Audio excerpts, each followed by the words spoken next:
A group of elephants went through a coffee plantation that seems to have grown in the midst of an elephant corridor. Massive losses for plantation.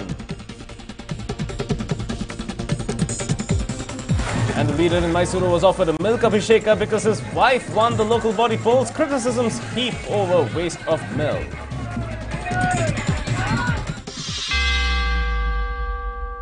Hello and welcome to News9. I'm Nikhil Vasuki. We begin with some big news that has just come in. Deputy Chief Minister Dr. G. Parmeshwara reacts on the row of the gunman cleaning his shoes.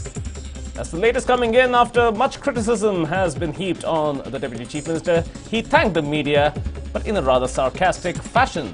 He said that a simple issue has been blown out of proportion.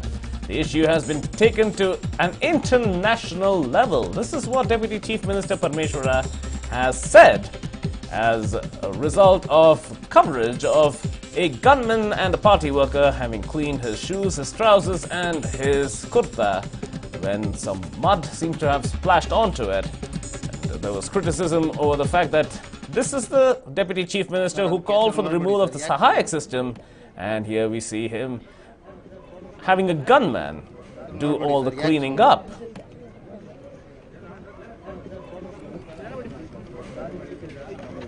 Now, meanwhile, earlier the Deputy Chief Minister had ducked questions from the media over making his gunman clean his dirty shoes. He eventually said that this is nothing but a media machination. The media had questioned him about the abolition of the orderly system, at least in the police, so how could the Deputy Chief Minister condone this act? The Deputy Chief Minister was seen directing his gunman to clean the dirt from his shoes and dress during city rounds in Harsuru.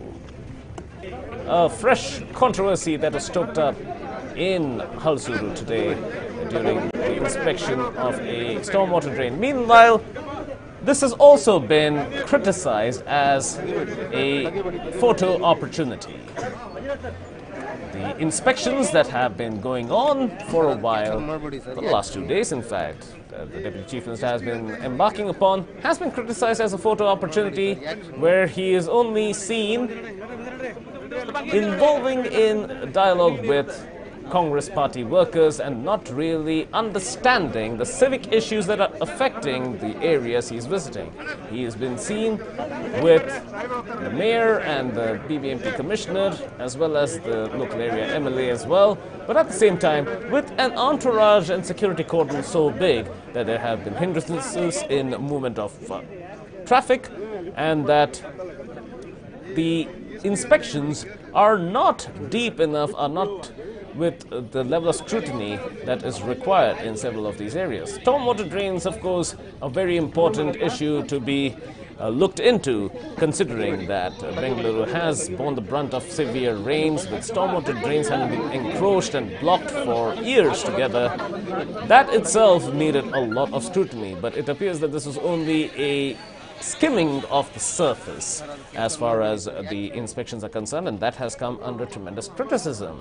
But Parmeshwara has stated that such criticism is unwarranted.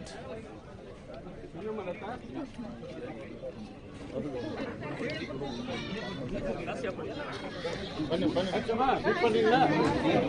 for the last 2 days, Deputy Chief Minister Parmeshwara has been embarking on multiple tours across the city. Srinath Shwetadri from the BJP joins me on the phone. Srinath, a very good afternoon to you. Now we are seeing the Deputy Chief Minister going around his tours of the city, seemingly not without controversy, but at the same time criticism that this is nothing but a photo opportunity. What do you have to say about that? See, one thing, I don't think I need to really comment on this particular happening. Because they always develop a relationship between him and his support staff. If somebody tries to, he's a very senior person. I think he's above 60, right? If somebody helps him, should we really comment on that? Well, my question was more along the lines of not that incident, but on the fact that his city rounds generally are being seen more as photo opportunities rather than any action stemming from it. So how about commenting on that? No, yeah. See, but basically the complete Congress segment of cabinet is on photo opportunity only. They are incapable of delivering anything, so they have to look at the chief minister, which will be from JDS side. So they have nothing much to do, and the whole group is something which is totally on a photo opportunity basis. I wouldn't say only Parameshwar. It is the complete lot. The Congress group is not able to decide anything because the budget is not in their hands, and the decision making is not with them. And everything decision will not go to coordination committee. So it doesn't really make much sense actually. That's how it is. All right. Okay. Is there an explicit willingness from BJP MLAs from within the city to work with the Deputy Chief Minister, given his responsibility of the urban development within the city as well? Will we see a cooperation between a BJP MLA and the Deputy Chief Minister? From us, for the improvement of the civic amenities, we are very much with him and will certainly support him on the positive activity. Are you satisfied with the level of interaction so far? There is no politics. When people are concerned, there is no politics. So are you satisfied with the level of interaction so far? Help the citizens of this town. We are ready to coordinate with him, cooperate with him on any of the issues. Okay. Are you satisfied with the level of interaction so far that the party, the BJP MLAs have received from? We have been telling this, Jonathan, right? There have been, what do you call, government with non-functional government for last 160 days, because 60 days before election we lost, 100 days after elections we have lost. They are not a constructive government at all, because there is no feel of oneness or the spirit to do anything for the people. Right. See, when that is absent, the spirit is absent, then the deliverables are very much organic. Right. They can't go beyond the organic level, right? Well, thank you, so Srinath. Whatever the bureaucracy develops, sure. That is all what gets delivered. Sure. Thank you, Srinath, for speaking. Thank you, Srinath, for speaking to us. I also have Nizam Fauzdar from the Congress who is joining us on the phone. Nizam, there is a criticism against the Deputy Chief Minister that these city rounds that have been going on for the last 2 days are nothing but photo opportunities and a chance for him to engage with Congress workers. Do react to that. I think, you know what, as a CM, Mr. Parameshwar has to be on the ground because he believes in execution, he believes in work, he believes in doing activities, and he wants to be on the ground. I think that's one way of engaging with people, one way of engaging with everybody who has some issues to get done in the city. So they are meeting him, he is meeting people, so that is nothing, it's not a issue that we need to debate on or we need to discuss on. I think it's his duty that he is doing. The issues that are also being discussed over here are a lack of urgency in dealing with the stormwater drain encroachment business that seems to be engulfing the city for quite some time now. That it's only a skimming of the surface and after that it gets swept under the carpet. Is there a dashboard being created to ensure urban development in the city is monitored closely? Because that perhaps is what is of a critical need right now. Right, the government has empowered the BBMP to look into this issue. The commissioner of BBMP was called in. The mayor of the city has been put on the duty and he's been looking into it. There are issues that are being assessed. We are looking for a long-term solution to the problem of stormwater. And I know it becomes a major issue when there is a heavy rain. So we are looking for a long-term solution which will give relief to the people of Bangalore. And in that regard, the commissioner has put a task force, and the commissioner will report into our mayor, and the mayor will apprise the chief minister and the deputy CM. So we are taking cognizance to it. We are working on it. The dashboard will be created and then it will be delivered. Sure. Now, Nizam, here's another controversy that came up in Hulsuru when he is touring Hulsuru. His gunman was found cleaning his shoes and clothes as well. That was attracting a fair bit of criticism over the fact that the main issue over here is that here is a Deputy Chief Minister who pushed for the removal of the Sahayak system from the police. And what the Sahayaks were doing, his gunman is doing over here. So that is where the criticism lies. How would you respond to that? I think as a party spokesperson, I don't have a privy to the event, and Mr. Parmeshwar must have responded to that why and what. So I'm sure the response has been clear about that. Well, the response was just to the extent of blaming media for blowing issues out of proportion, but there are a lot of deeper issues that one needs to go into, not merely the incident. It is about what he has stood for and what is actually happening here. So that is where the distinction lies. No, I think what we should look at today from a news point of view and informing people is that what are the good things that we are doing for the country, what we are doing for the city, what we are doing for the state, and the deeper issues and the deeper concerns that the people may be going through and having troubles and the kind of relief they want. I think we should look at development as news. We should look at relief as a news. We should look at the future plans as a news. And I think this will enlighten people more than somebody indulging into an uncivil activity or uncivil act. I think Mr. Parmeshwar would have responded to that. I think we should engage more with people with future plans, their aspirations, and making Bangalore and Karnataka one of the best cities in the state and the country. I think we should focus more on that rather than these, uncivil acts. Right. Well, thank you, Nizam, for giving us your perspective. Points taken. And there we have it. We had two different perspectives over here. But at the end of the day, are these really photo opportunities, or is there more to it? Will there be a performance dashboard upon which the city can rely? Well, that remains to be seen. We'll now slip into a short break. More news and updates are on the other side. Stay with us. This festive season, own a BMW with the 360 plan. Joy starts now.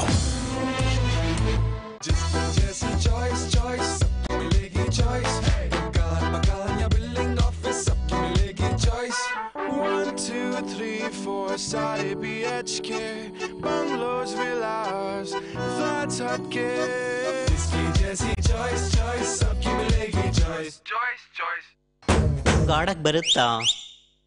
ಯಾಕೆ ನಿಮ್ಮ ಅಪ್ಪ ಅಮ್ಮ orchestra ಇಟ್ಟಿದಾರಾ? Shiva Shiva ಮನೇಲಿ ಗಂಡು okay ಆಗಿಲ್ಲ ಅಂದ್ರೆ ಈ ನಾಟಕಗಳು ಬೇರೆ. It's a signature dish. ಇದು ಫ್ರೈಡ್ ಬ್ಯಾಂಗನ. This is amazing. और क्या? Chia they obvious. Food tastes better with Kingfisher, the king of good times.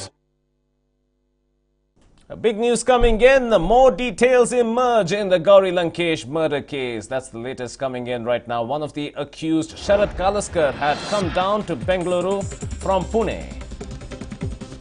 Sharat Kalaskar, who is one of the accused in the case, also in the Narendra Dabholkar case, had come down to Bengaluru from Pune riding a motorcycle for 837 kilometers to meet Amol Kale. Journalist Gauri Lankesh was murdered on the 5th of September last year. As the latest coming in, one of the accused, Sharat Kalaskar, had come down to Bengaluru from Pune, riding a motorcycle for 837 kilometers to meet Amol Kale. Journalist Gauri Lankesh was murdered on the 5th of September last year. It's been a year now, and all of these details are starting to emerge as well. There have been a lot of ties between the various murders of rationalists that have happened, starting from Narendra Dabholkar and M.M. Kalburgi and Govind Pansare, and most recently, just about a year ago, slain journalist Gauri Lankesh. And common factors are being noted in each of these cases. Sharat Kalaskar was said to be a common factor between the murders of Narendra Dabholkar and Gauri Lankesh. Sharat Kalaskar is said to have come down from Pune to Bengaluru on a motorcycle, having ridden 837 kilometers. And in so doing, this is the latest revelation that has happened, that he was here to meet Amol Kale.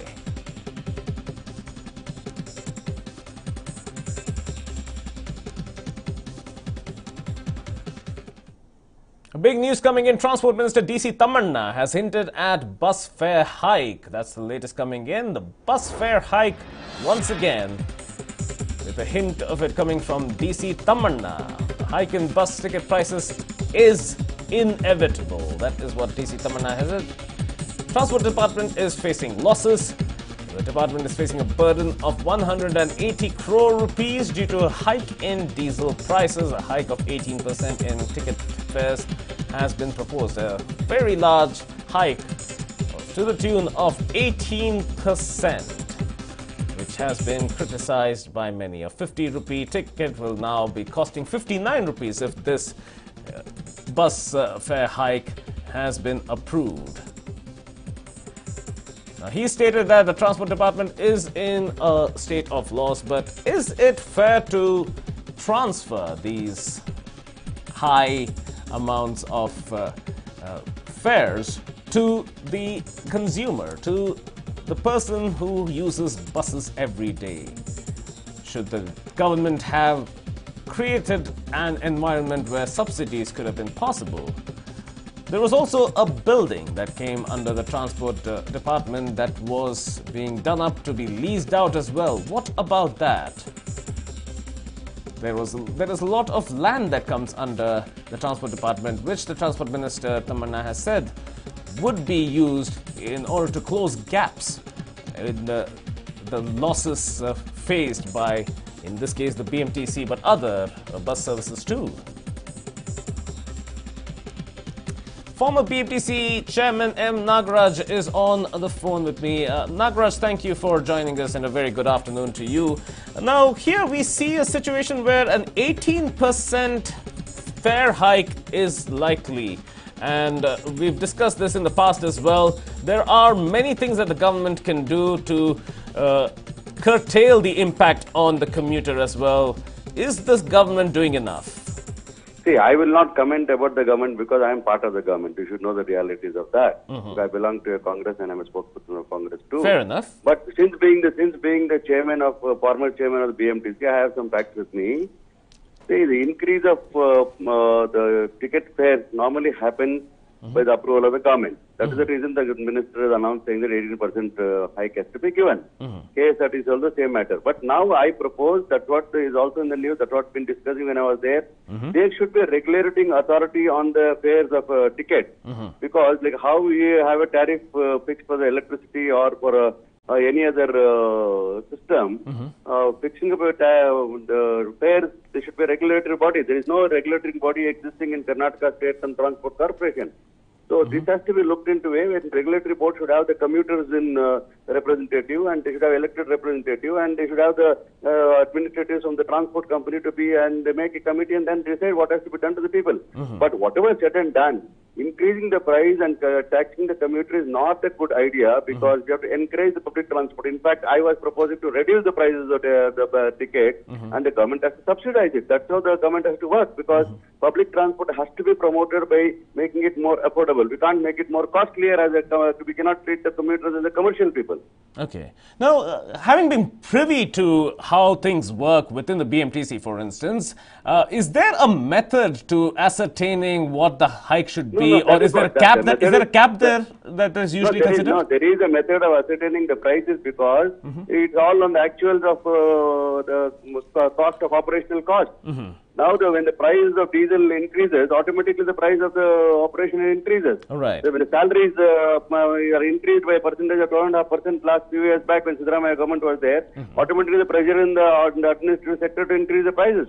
That is why we need a regulatory body in place which represents the public too, commuters too, like Prayani Karavedike is there, Bureau of Formal Chairmen are there. So many people who are experts in this matter can be a part of that committee, and they can decide what is good for people. But ultimately, the government should take the responsibility of increase of hike of diesel prices, is because this is a public transport should be encouraged. But now by raising the prices of a ticket, we are discouraging the commuter to come to the bus. Right. No doubt it's a loss. It's no doubt they have to increase. There is no doubt, there is no inevitable they have to increase, because there is no mechanism in place. If a hike is inevitable, is it practical to bring in a cap to how much it can be hiked? No, that is how the government comes in place. The administrator, the MD has to justify till what extent the price has to be done, because it's reciprocal to the operational cost of an organization. Absolutely. And at the same time, the other issue is also having to cover maintenance costs and whatnot. No, I mean the operational costs is completely maintenance cost, salary cost, everything comes in between.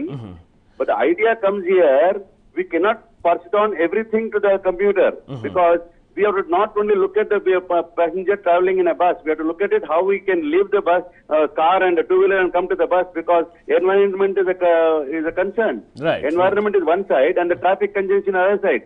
We have to encourage people to come to whenever the prices increase, people should look forward to come to the buses.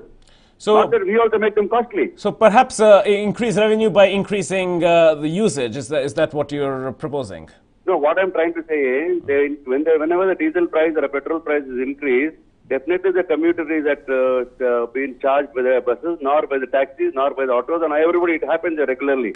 No problem about it. The issue comes here, when the price of a diesel hikes, commuter thinks of an alternate mode of transport which is affordable. That should be the bus.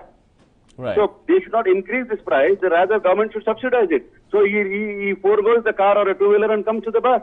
Right. We also increase like a private operator, then they will not come to you. Then there is no difference between a private operator and a government operation. Absolutely. So that is how whenever the prices go up, the STU should use it in favor of it by not raising the prices. We should increase the number of commuters in the bus by asking the government to subsidize the balance. Right. Thank you, Nagaraj, for bringing you. your insight from your experience and perspective as well. Big news coming in. BJP spokesperson Nalin Kohli does a U-turn on petrol price hike. That's the latest coming in. Nalin Kohli does a U-turn on the petrol price hike, having earlier defended that the price hike was something good.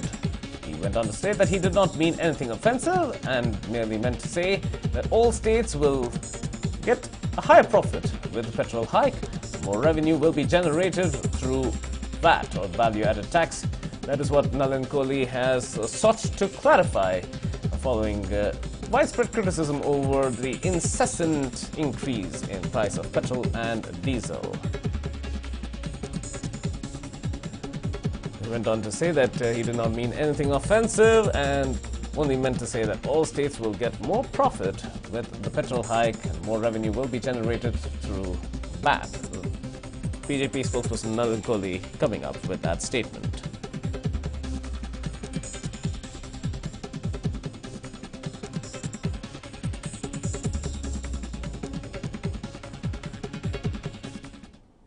Now, speaking of which, the already high fuel prices continue to surge for the 10th consecutive day. Diesel prices went up by nearly 20 paise per litre, and petrol prices have gone up by nearly 16 paise per litre.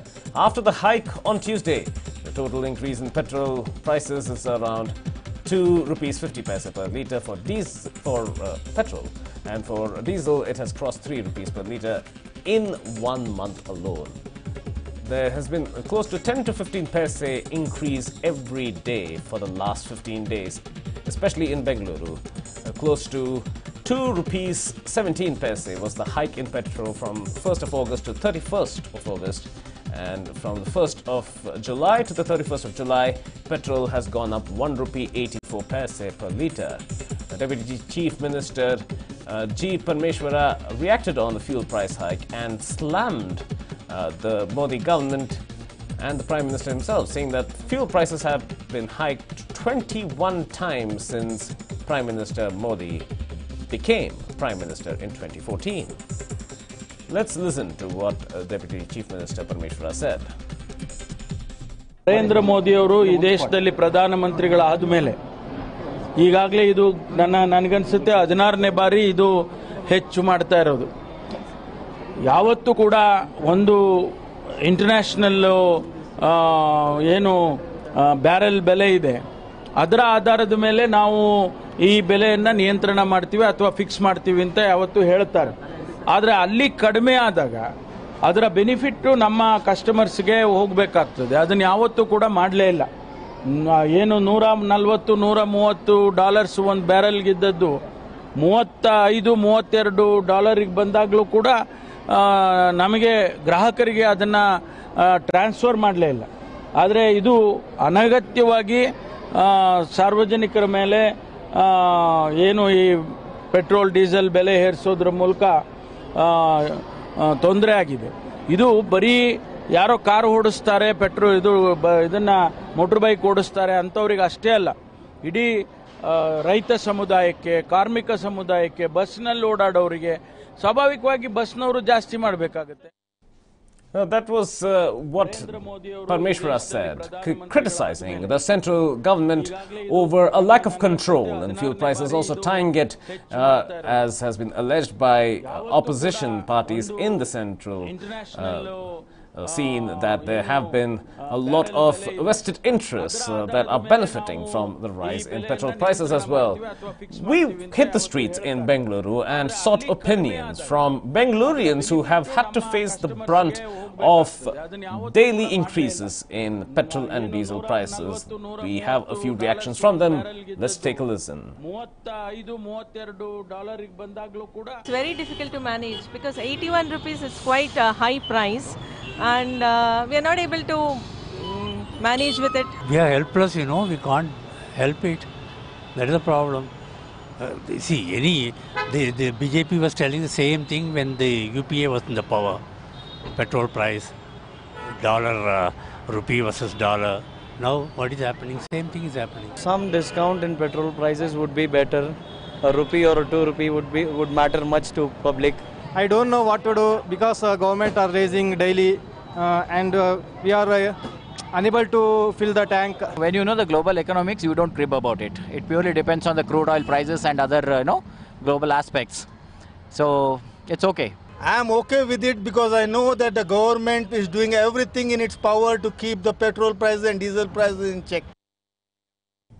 And on that note, that's a wrap on this edition of the Bulletin. Up next is a News9 special where we tell you the story about missing jewels from Tirupati, jewels that were gifted from the Vijayanagara Empire more than 400 years ago. Stay tuned.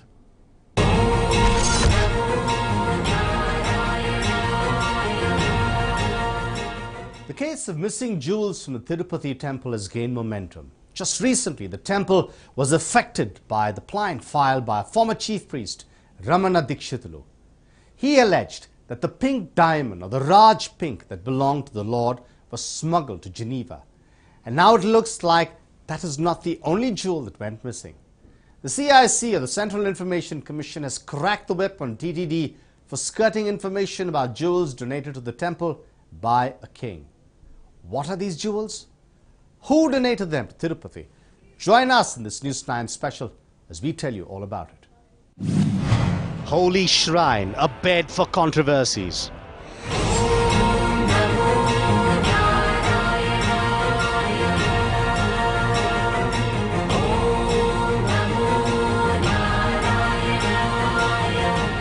A holy place is supposed to be above any controversy or infighting. People visit holy places to purify themselves and to get some peace of mind. There is always an emotional connect that people carry with them to holy places. But even these places are not exempt from the petty squabbles and allegations.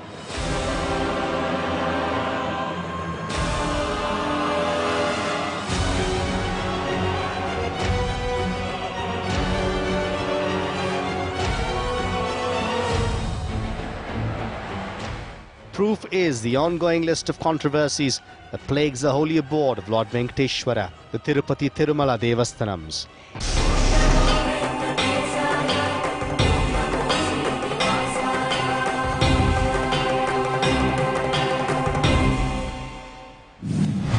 Has a scene from the movie turned into a reality?